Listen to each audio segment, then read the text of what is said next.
Orientação Espírita, o seu canal de espiritismo no YouTube, esclarecendo e consolando através dos princípios espíritas.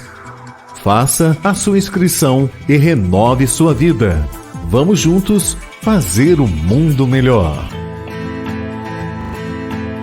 Em todos os momentos, o Livro Espírita é a melhor companhia. Comprando em marcosdemario.com, você apoia a manutenção do canal Orientação Espírita.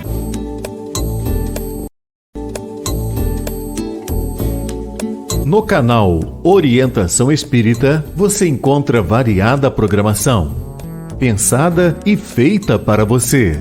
Acompanhe os nossos programas no YouTube.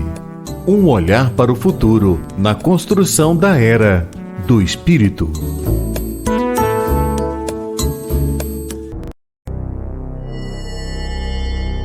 Tem início mais uma edição de Ante os Novos Tempos. Um olhar voltado para a humanidade, através das revelações dos Espíritos, na mensagem consoladora e esclarecedora do Espiritismo. Fique agora na companhia de Marcos Demário.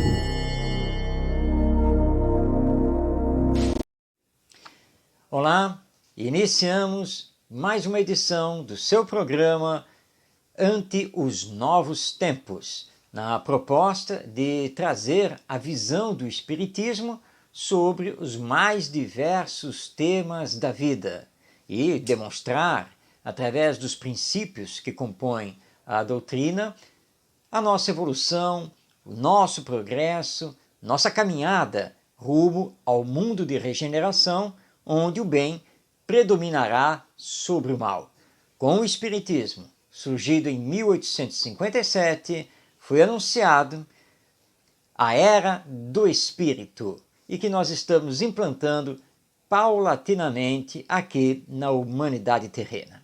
Vamos então dar início ao nosso programa para que você possa então participar e acompanhar todo o nosso conteúdo e aprendermos juntos com o Espiritismo para fazermos uma humanidade melhor. Perguntando e aprendendo. Iniciando as nossas perguntas e respostas, primeiramente, tenho aqui um convite a você. Participe! Você tem alguma dúvida? Quer saber o pensamento espírita sobre determinado tema? Envie então sua pergunta.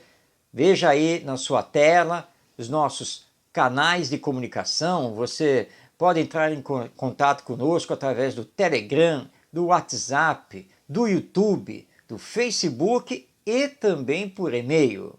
Envie o seu comentário, faça a sua pergunta para que possamos enriquecer o nosso programa nesta sua primeira parte. E hoje nós damos início às perguntas e respostas com a Carla, que é da cidade do Rio de Janeiro. E ela, então, nos enviou a seguinte pergunta: por que, nos momentos de dificuldade, somos abandonados pelo nosso anjo da guarda? Não temos sua presença e ação. Bem, antes de mais nada, vamos entender à luz do Espiritismo esta questão do anjo da guarda.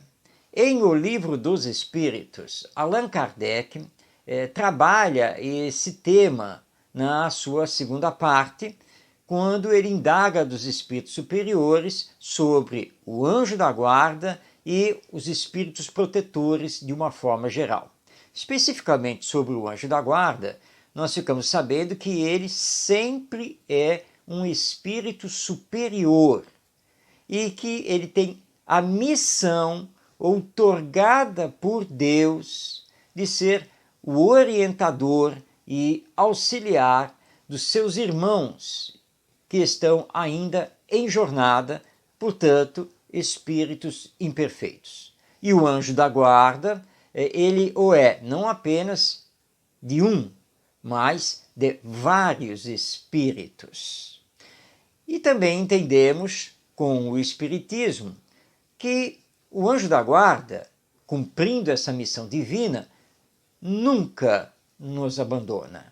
Ele sempre está conosco, mas a sua ação normalmente não é perceptível, ou seja, nós não conseguimos perceber a sua ação, que na sua grande maioria das vezes, ou praticamente em todas as vezes, ação que não é de ordem material, mas de ordem moral. Sob as ordens do anjo da guarda ficam os chamados espíritos protetores, como o nosso guia espiritual, espíritos simpáticos a nós, espíritos familiares que também nos protegem. Todos eles estão sob o comando, sob as ordens do anjo da guarda. Então, é falso nós acreditarmos que na hora da dificuldade, quando estamos enfrentando determinados problemas, que o anjo da guarda não esteja atuando conosco. Isso não é verdadeiro, porque ele, acima de tudo, muito nos ama. Então, quem ama, não abandona. E ele está sempre agindo e ouve as nossas preces. Ele sabe do que acontece conosco. Entretanto, perante a lei divina, ele obedece o respeito ao nosso livre-arbítrio. Então, a ação do anjo da guarda, assim como a ação dos espíritos protetores, ela tem um limite. Ou seja, não pode ultrapassar o nosso livre-arbítrio, porque temos que ser livres para assumir a responsabilidade e as consequências das nossas decisões, das nossas escolhas. Mas ele estará sempre conosco quando estamos aqui encarnados e também quando estamos desencarnados. Agora, os espíritos, normalmente, incluindo aqui o anjo da guarda, eles não cumprem a missão de resolver os nossos problemas, mas sim de nos orientar, de fortalecer a nossa fé. Vão fazer, de acordo com a permissão da lei divina, todos os esforços possíveis para nos auxiliar, mas não podem resolver o que é da nossa competência. Até porque muitos dos problemas que nós passamos aqui na existência humana, elas têm a ver com as provas necessárias para o nosso adiantamento ou expiações, que são consequência do que fizemos no passado, que vão nos propiciar a oportunidade de reparação desse passado. Então, provas e expiações que podem, no máximo, serem atenuadas, mas que não podem ser retiradas de nós. Então, nosso anjo da guarda, ele está sempre atento, está sempre velando por nós, está sempre nos amparando, nos auxiliando, nos orientando. Mas quem faz a caminhada aqui na Terra somos nós. Ele não pode fazer por nós nem os nossos queridos espíritos protetores. Portanto, tenhamos calma, fé, confiança, sabendo que nunca somos abandonados e que, se dermos a necessária sintonia, nós vamos então poder receber melhor esse auxílio da espiritualidade através dos espíritos protetores e também do nosso anjo da guarda. Muito bem, nós recebemos aqui a pergunta agora da Elaine, que mora na cidade de São Paulo. E ela está indagando: quando vamos alcançar na humanidade terrena a justiça, o amor ao próximo e a caridade? Isso acontecerá um dia? Acontecerá sim. E nós espíritas não temos nenhuma dúvida. Allan Kardec, na última pergunta do Livro dos Espíritos, ele pergunta se um dia a felicidade será uma realidade aqui na Terra? E a resposta é muito clara: sim, quando os homens de bem predominarem. Ou seja, então, quando o bem predominar sobre o mal.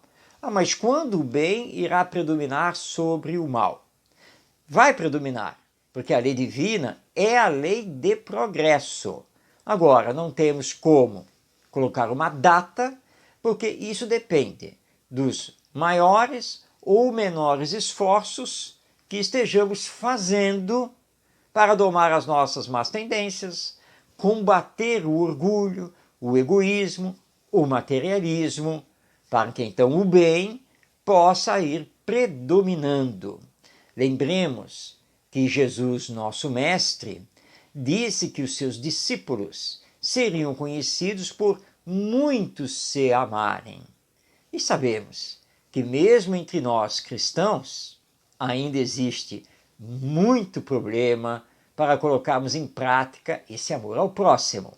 Mas isso não quer dizer que seja impossível, apenas que ainda é um tanto quanto difícil e que precisaremos de um tempo ainda maior para conseguirmos colocar tudo isso na nossa prática do dia a dia, nas nossas vivências, para estabelecermos a solidariedade, a fraternidade, o amor ao próximo e, como consequência disso, a justiça que tanto reclamamos. Então, a lei divina é de progresso, é de evolução, mas o tempo para que isso aconteça está na dependência das nossas ações, do nosso querer, da nossa força de vontade em colocar o bem, a paz e o amor entre nós em prática.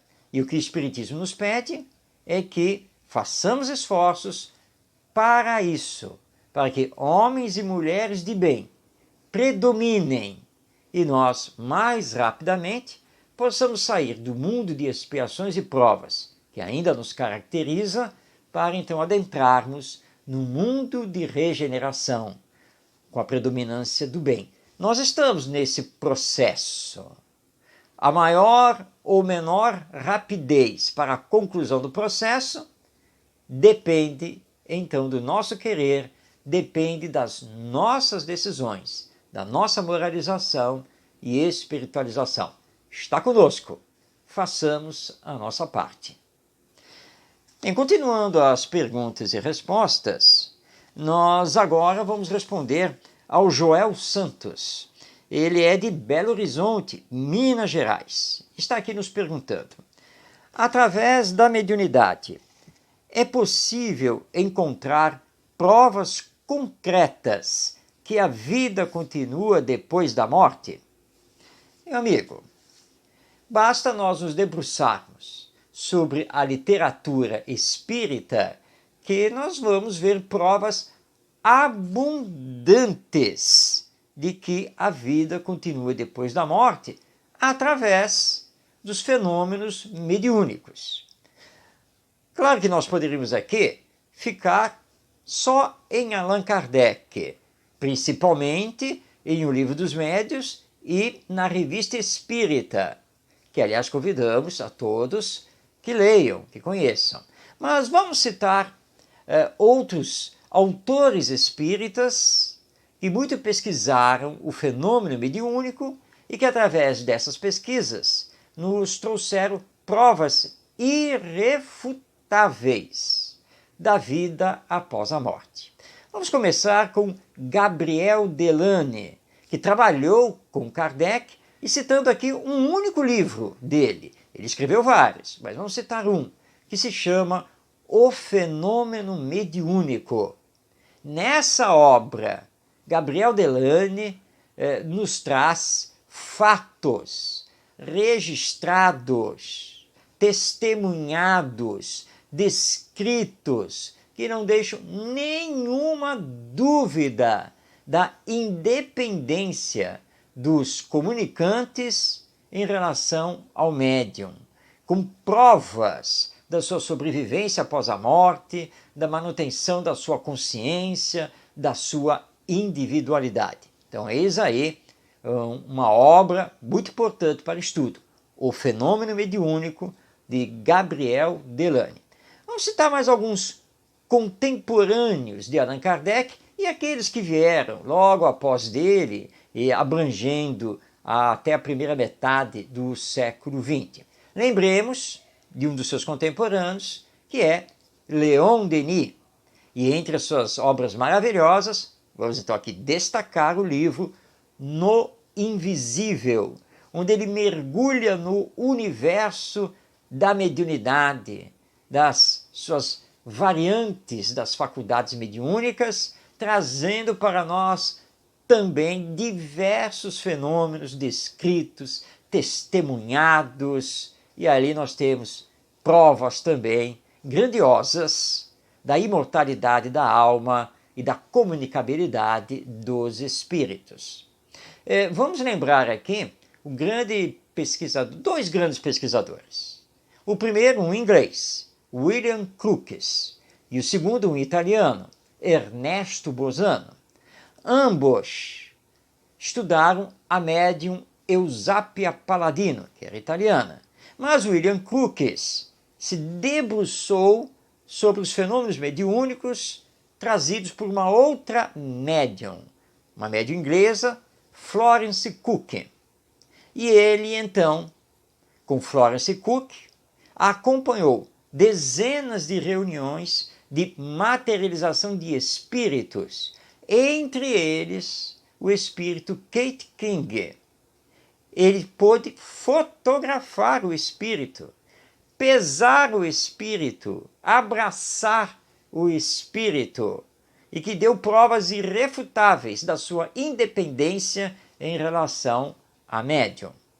O mesmo vai acontecer com as pesquisas de Ernesto Bosano, através da Eusápia Palladino. Mas antes, onde você encontra as pesquisas de William Crookes? No livro Fatos Espíritas.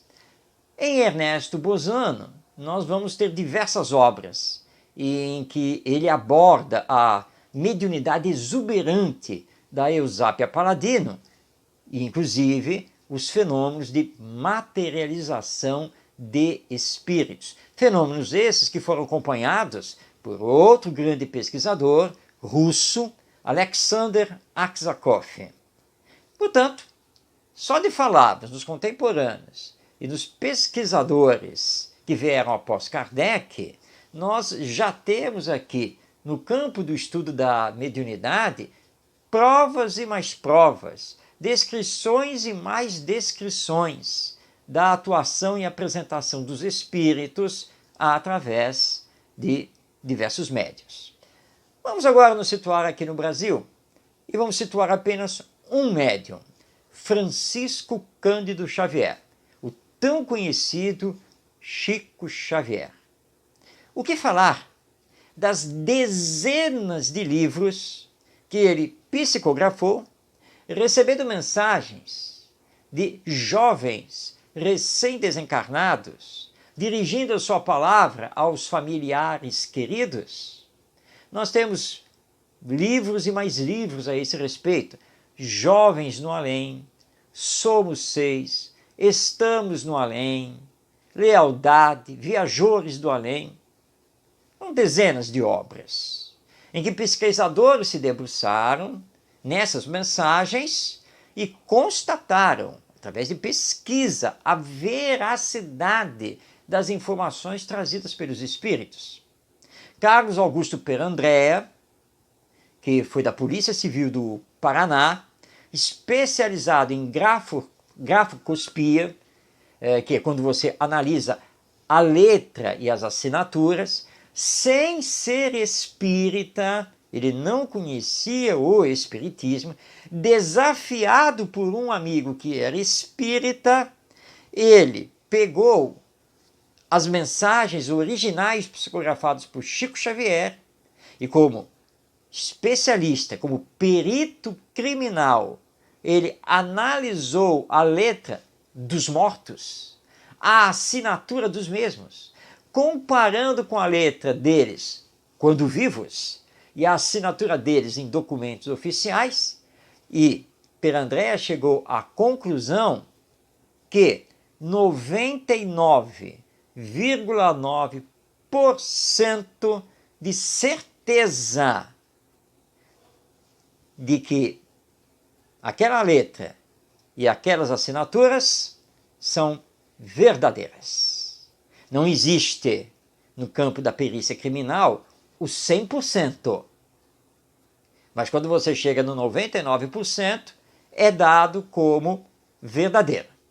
Portanto, um perito criminal não espírita, comprovando que as psicografias do Chico Xavier revelavam, sim, a perfeita identidade dos chamados mortos.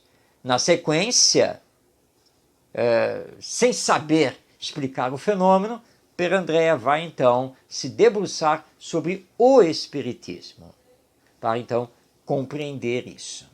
Bem, acho que já falamos o suficiente, mostrando então que sim, através da mediunidade, temos provas insofismáveis da imortalidade da alma, da continuidade da vida após a morte. A bibliografia é imensa e convidamos a você para se debruçar nessas obras e autores que citamos aqui.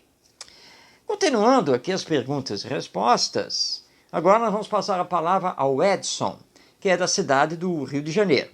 E ele pergunta: o que é a reforma íntima e como podemos realizá-la? Em que o Espiritismo nos auxilia nesse processo? Reforma íntima ou autoeducação. Ela é realmente muito importante. Todos nós somos espíritos imperfeitos em evolução. Quando reencarnamos, estamos recebendo a dádiva divina de termos uma nova oportunidade de darmos continuidade na nossa evolução, que deve ser feita tanto no campo intelectual quanto no campo moral. E, acima de tudo, o aprendizado do amor ao próximo, porque o amor é a base da vida. Todos nós trazemos das encarnações passadas ainda defeitos de caráter, vícios, e também as virtudes num determinado grau de desenvolvimento. O que temos que fazer aqui, então, nesta encarnação? Combater esses vícios, esses defeitos e desenvolver as virtudes. Na medida em que desenvolvemos as virtudes, entre elas a caridade, a bondade, o amor, a fraternidade, a solidariedade e assim por diante, nós automaticamente abafamos os vícios morais. E vamos então nos espiritualizando pouco a pouco, progredindo, melhorando a nossa situação espiritual.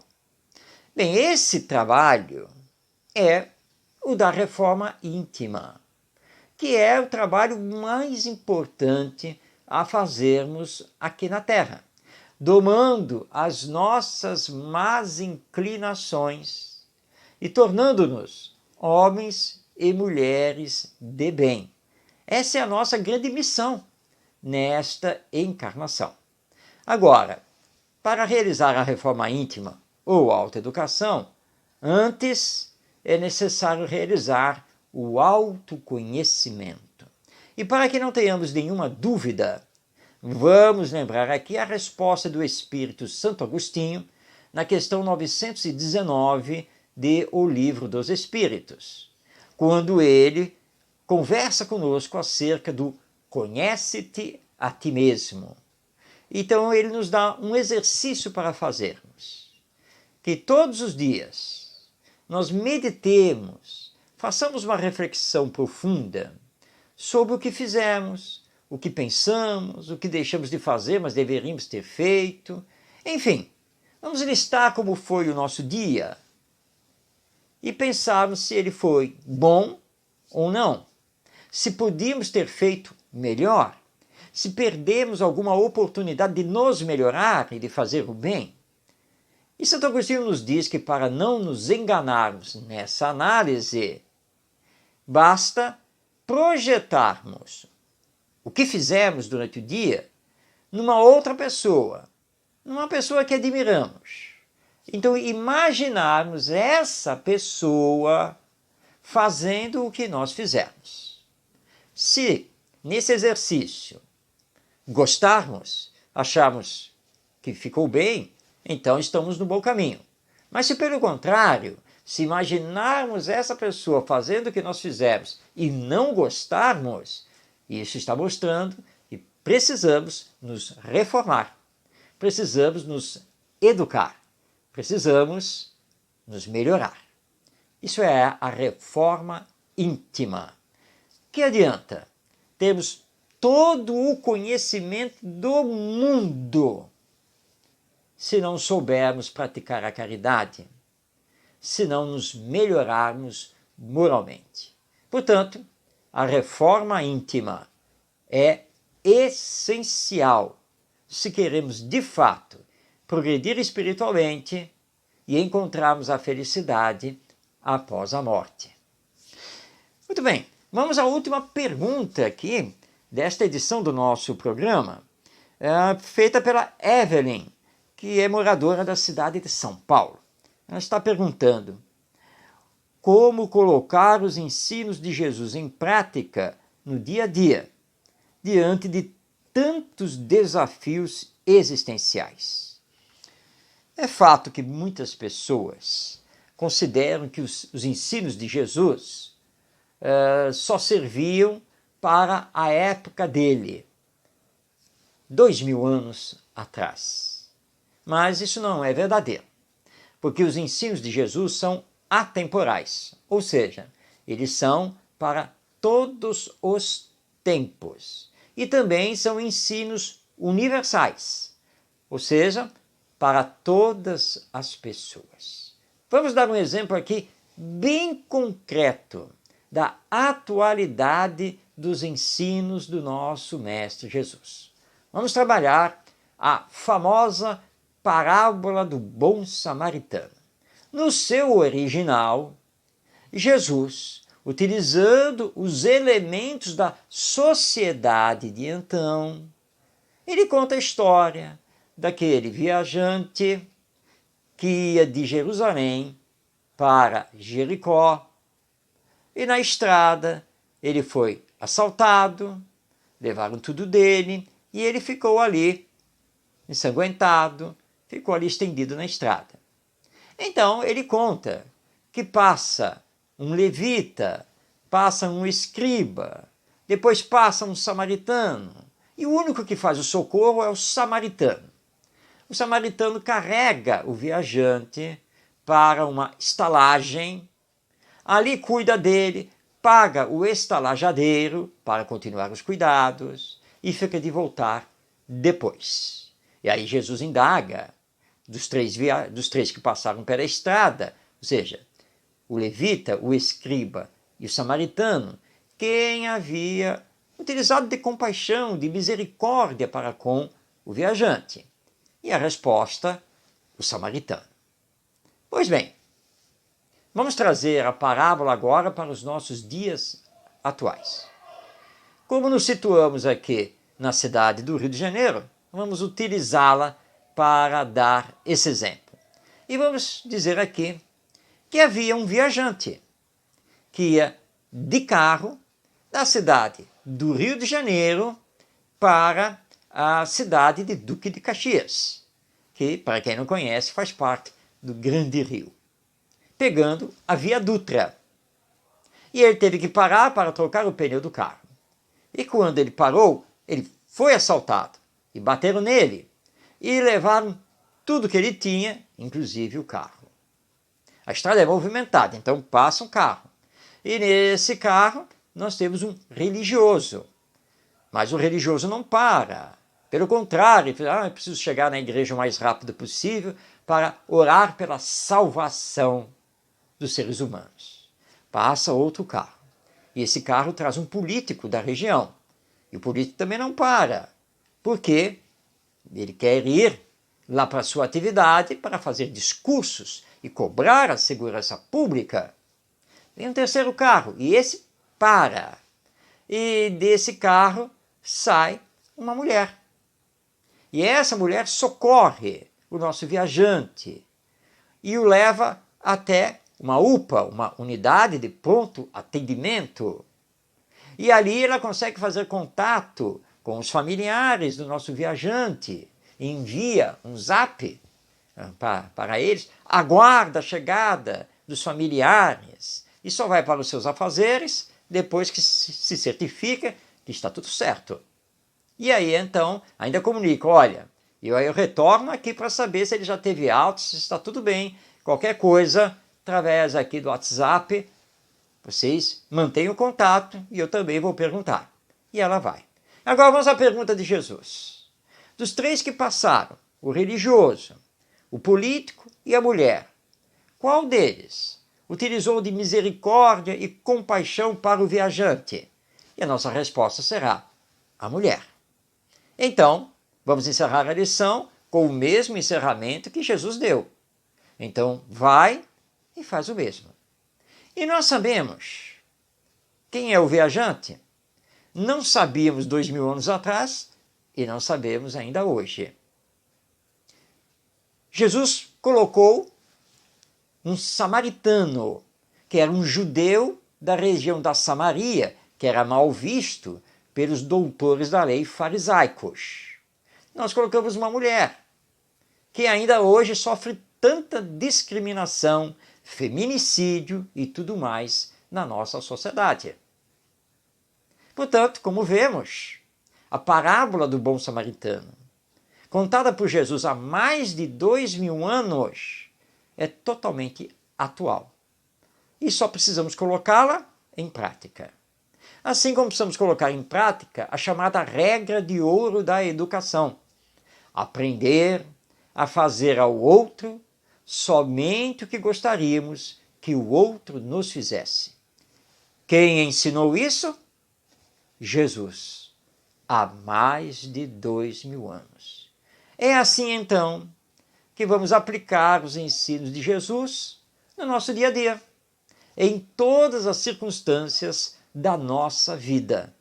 Vamos nos melhorar, dar bons exemplos e contagiar os outros, para que também se melhorem e coloquem os ensinos de Jesus em prática no seu dia a dia. Bem, foram essas as perguntas que selecionamos para o programa de hoje e ficamos aqui aguardando a sua participação. Veja aí na tela nossos canais de comunicação e envie a sua pergunta. Aproveite também para fazer o seu comentário sobre o nosso programa, porque as suas perguntas e seus comentários vão nos enriquecer e vão fazer com que possamos fazer um Ante os Novos Tempos cada vez melhor. Não perca tempo, aí quando o programa terminar, ou agora mesmo, já que você está assistindo, aproveita aí o Facebook, o YouTube, o e-mail, o WhatsApp, o Telegram e envie seu comentário, faça sua pergunta para saber qual é a visão do Espiritismo sobre este ou aquele tema e sobre a sua dúvida que você ainda está trazendo. Estou aqui aguardando a sua pergunta. Poesia Espírita. Hoje, na Poesia Espírita, vamos continuar trabalhando os poetas do além que escreveram através do nosso querido Chico Xavier e que comparecem no livro Parnaso de Além Túmulo. Esta obra, que foi a primeira do Chico Xavier, publicada pela Federação Espírita Brasileira, e que está aí até hoje, trazendo realmente psicografias impressionantes. Porque Chico Xavier psicografou poetas dos mais diversos estilos, de épocas diferentes, tanto brasileiros quanto portugueses. E, como disse Monteiro Lobato, quando entregaram a ele um exemplar do Parnaso de Além Túmulo para que ele fizesse a leitura e o comentário, ele, que não era espírita à época, disse assim: bem, se eu não sei se os autores dessas poesias são os mortos ou se é o próprio Chico Xavier, mas eu sei de uma coisa, que por causa deste livro, com certeza, o Chico Xavier, se for o autor, ele merece e precisa sentar numa das cadeiras da Academia Brasileira de Letras. Essa foi a opinião de Monteiro Lobato quando ele leu o Parnaso de Além Túmulo. Bem, hoje nós vamos destacar o poeta Bittencourt Sampaio. Bittencourt Sampaio era de Sergipe e nasceu na cidade de Laranjeiras em 1º de fevereiro de 1834, vindo a desencarnar na cidade do Rio de Janeiro em 10 de outubro de 1895. Bittencourt Sampaio é um personagem da história do nosso Brasil. Ele foi político ativo, foi deputado pela província de Sergipe em 2 legislaturas, foi também presidente da província do Espírito Santo e foi diretor da Biblioteca Nacional e jornalista de muito mérito, muito conceituado. Ele publicou 3 livros dedicados à poesia. O primeiro, Poesias, de 1859. O segundo, Flores Silvestres, de 1860. E depois, A Divina Epopeia, que muitos biógrafos não citam, porque quando ele lançou o livro A Divina Epopeia, ele já havia se convertido ao espiritismo.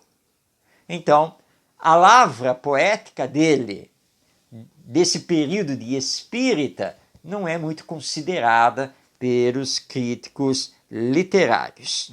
Mas, com certeza, Bittencourt Sampaio está aí nos anais da literatura brasileira. Pois bem, ele retorna através do nosso querido Chico Xavier, vai nos trazer algumas poesias e nós vamos destacar uma que está aqui no Parnaso de Além Túmulo, que ele intitulou A Virgem. Aliás, Bittencourt Sampaio era muito devoto de Maria de Nazaré, a mãe do nosso Mestre Jesus, e ele mesmo em vida dedicou várias poesias a ela. Ele vem através de Chico Xavier e abre a sua participação no Parnaso de Além Túmulo justamente com uma poesia em homenagem a Maria de Nazaré, a Virgem. Vamos então conhecer essa belíssima poesia. Vós sois no mundo a estrela da esperança, a salvação dos náufragos da vida, a custódia das almas sofredoras, consolação e paz dos desterrados, do venturoso aprisco das ovelhas de Jesus Cristo, o Filho muito amado. Fanal radioso aos pobres degredados, anjo guiador dos homens desgarrados do evangelho de luz do Filho vosso.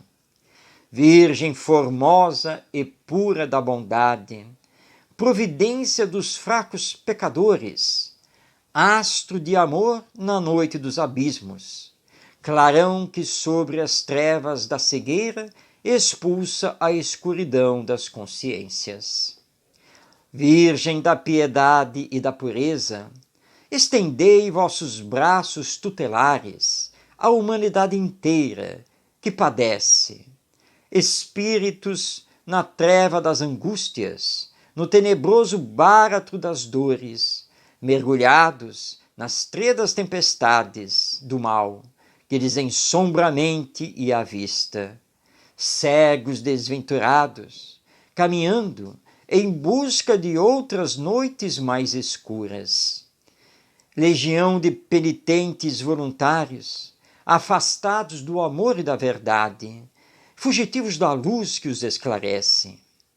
Anjo da caridade e da virtude, estendei vossas asas luminosas sobre tanta miséria e tantos prantos. Dai fortaleza àqueles que fraquejam, apiedai-vos dos frágeis caminhantes, iluminai os cérebros descrentes, fortalecei a fé dos vacilantes, clareai as sendas obscurecidas dos que se vão nos pântanos dos vícios. Existem almas míseras que choram, amarradas ao poto das torturas, e corações farpeados de amarguras, enxugai-lhes as lágrimas penosas. Virgem imaculada de ternura, abençoai os mansos e os humildes, que acima de ouropéis enganadores, põe o amor de Jesus, eterno e puro. Dulcificai as mágoas que laceram pobres almas aflitas na voragem das provações mais rudes e amargosas. Estendei, Virgem pura, o vosso manto constelado de todas as virtudes, sobre a nudez de tantos sofrimentos que despedaçam almas exiladas no orbe da expiação que regenera. Ele será a luz resplandecente sobre a miséria dos padecimentos, afastando amarguras, concedendo claridades a estradas pedregosas.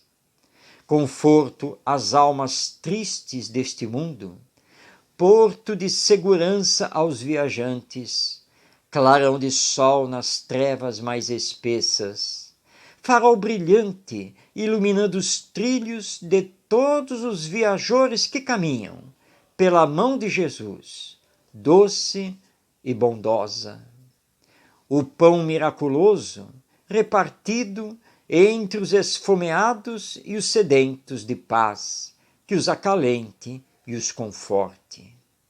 Virgem, Mãe de Jesus, anjo de amor, vinde a nós, que na luta fraquejamos, ajudai-nos, a fim de que a vençamos. Vinde, piedosa Virgem de bondade, cremos em vós, na vossa alma divina. Vinde, dai-nos mais força e mais coragem, derramai sobre nós o eflúvio santo do vosso amor, que ampara e que redime. Vinde a nós, nossas almas vos esperam, almas de filhos míseros que sofrem, atendei nossas súplicas, Senhora, providência da pobre humanidade. Tivemos então a poesia A Virgem, ditada pelo espírito Bittencourt Sampaio, através da mediunidade de Francisco Cândido Xavier, poesia publicada na obra Parnaso de Além Túmulo, abrilhantando o nosso programa e preparando para entrarmos na mensagem, no vídeo mensagem de Para Viver Melhor.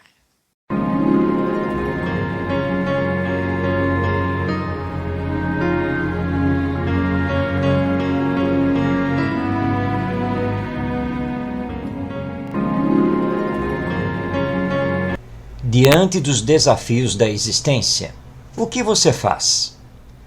Na hora da prova na escola, da reunião com o chefe, da educação de um filho rebelde, do primeiro emprego, da calúnia dita por alguém que nos inveja, da ingratidão da pessoa que auxiliamos de coração e tantos outros desafios.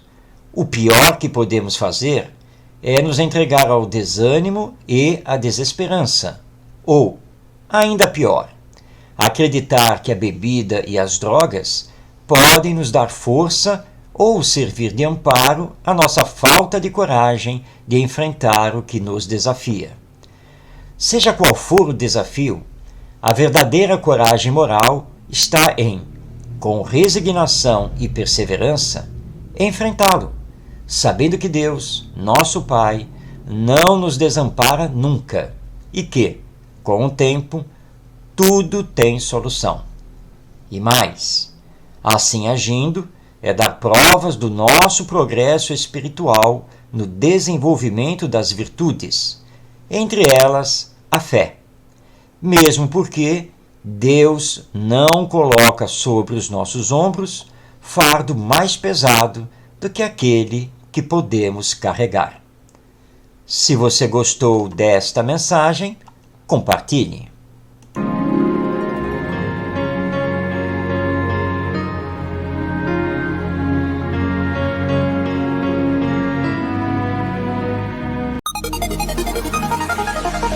Entendendo com o Espiritismo.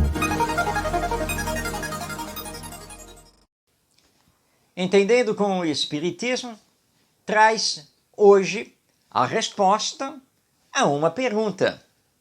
Afinal, o que é o Espiritismo? Você sabia que Allan Kardec, desde o lançamento de O Livro dos Espíritos, em 18 de abril de 1857, e a partir das páginas da primeira edição da Revista Espírita, lançada em janeiro de 1858, e o nosso codificador se preocupou e muito em esclarecer o que é o Espiritismo, tanto que lançou um livro específico só para responder essa pergunta, que é a obra O que é o Espiritismo. E nós vamos passar a palavra a Allan Kardec, porque na introdução dessa obra ele responde. Vamos então conhecer a resposta de Allan Kardec. O Espiritismo é, ao mesmo tempo, uma ciência de observação e uma doutrina filosófica. Como ciência prática, ele consiste nas relações que se estabelecem entre nós e os espíritos. Como filosofia, compreende todas as consequências morais que dimanam dessas mesmas relações. Essas são as palavras de Allan Kardec na introdução do livro O que é o Espiritismo, respondendo justamente a essa indagação. Então ficamos sabendo que ao mesmo tempo, ou seja, não há como separar, o Espiritismo é ciência, ciência de observação, e é doutrina filosófica. E tanto a ciência quanto a filosofia, elas têm como consequência uma doutrina moral ou religiosa. Por isso que sempre afirmamos que o Espiritismo é uma doutrina de tríplice aspecto, ou seja, com 3 aspectos: ciência, filosofia e religião. Como ciência de observação, o Espiritismo estudou os fenômenos mediúnicos, descortinando então a vida após a morte, a imortalidade da alma e a ação dos espíritos sobre os seres humanos e a matéria. Daí então vem a filosofia, que é uma filosofia espiritualista, com a crença em Deus, na alma imortal, a sua pré-existência e a sua sobrevivência ao corpo físico. E isso vai nos levar a consequências de ordem moral, sendo que o Espiritismo tem por base os ensinos morais do nosso Mestre Jesus. Isso é o Espiritismo. Portanto, o Espiritismo não é apenas o fenômeno mediúnico. Isso faz parte do Espiritismo, mas não é simplesmente o Espiritismo. Aliás, Espiritismo ou doutrina espírita, termos que foram criados por Allan Kardec e apresentados no primeiro item da introdução de O Livro dos Espíritos. E aquele que segue o Espiritismo, que se torna seu adepto, é chamado de espírita ou espiritista, termos também cunhados por Allan Kardec. Então, o Espiritismo é um conjunto de princípios, é toda uma doutrina que se aprende estudando. Por isso que é muito importante estudar para conhecer e melhor praticar o Espiritismo. Os centros espíritas são, então, as instituições oficiais que representam o Espiritismo, onde vamos encontrar, então, as reuniões mediúnicas, os grupos de estudo, as palestras públicas, o passe, o atendimento fraterno, a assistência e promoção social espírita, a educação espírita das crianças e dos jovens, e assim por diante. Tudo isso, porque tudo isso, todos esses serviços, representam a ciência, a filosofia e a religião que compõem o Espiritismo. Allan Kardec nos informa que fora da caridade não há salvação. Então nós podemos aqui, com a devida licença do nosso codificador, dizer que fora de Kardec não há Espiritismo. É preciso estudar Kardec sempre, nos debruçarmos incessantemente sobre as suas obras, o Livro dos Espíritos, o Livro dos Médiuns, o Evangelho segundo o Espiritismo, o Céu, o Inferno e a Gênese, que são as chamadas obras básicas. Mas aí nós temos também o que é o Espiritismo, a Revista Espírita, que ele dirigiu durante 12 anos, e também obras póstumas, que traz escritos que Kardec não chegou a publicar, mas que deixou guardados.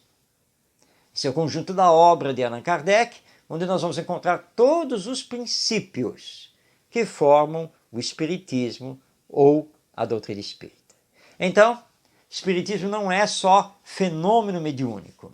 Espiritismo não é apenas receber espíritos lá no centro espírita. Acima de tudo, Espiritismo é doutrina de moralização e espiritualização do ser humano. O espírito reencarnado, imortal, destinado à perfeição que todos nós somos. Estudemos, portanto, as obras de Allan Kardec para compreendermos, apreendermos e vivermos o Espiritismo, sabendo então o que ele significa e compreendendo que não basta conhecer, acima de tudo, é preciso colocá-lo em prática, realizando a nossa autoeducação, a nossa melhoria moral, nos espiritualizando, para que quando voltarmos à pátria espiritual após a morte do corpo, possamos ser recebidos pelos nossos amigos, por todos os que nos amam, nos felicitando por termos conseguido voltar bem melhor do que quando viemos para cá através da reencarnação. Estudemos, portanto, as obras de Allan Kardec para compreender e praticar cada vez melhor o Espiritismo.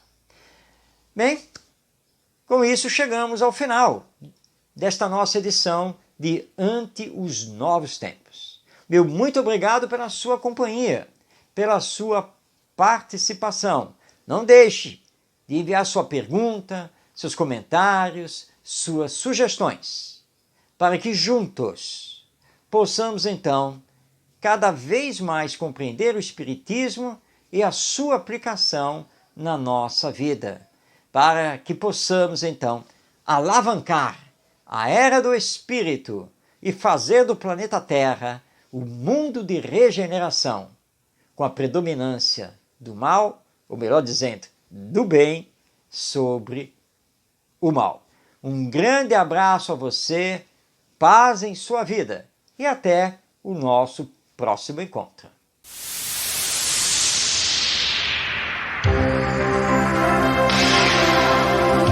Um olhar voltado para o futuro da humanidade. As revelações dos Espíritos. A mensagem consoladora e esclarecedora do Espiritismo. Este é o programa Ante os Novos Tempos.